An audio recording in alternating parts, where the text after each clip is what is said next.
Islamic aid বাংলাদেশে ও ISS তুর্কির সহযোগিতায় লালমনিরহাটে ৫ এতিমকন্যার যৌতুকবিহীন বিবাহ অনুষ্ঠিত হয়েছে।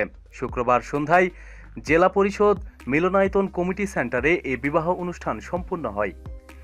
এ সময় সংস্থার পক্ষ থেকে প্রত্যেক দম্পতিকে পোশাক, স্বর্ণালংকার ও আসবাবপত্র প্রদান করা হয়েছে। তাদের আত্মনির্ভরশীল করে তোলার জন্য ওই সংস্থা দুগ্ধজাত গাভী ও সেলাই মেশিন সহ অন্যান্য সামগ্রীও প্রদান করেন।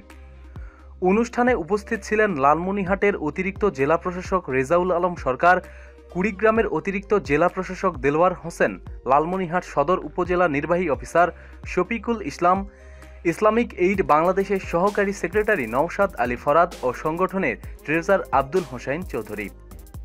প্রতিদিন সব খবরাখবরের জন্য সাথেই থাকুন এবং সাবস্ক্রাইব করুন। ধন্যবাদ।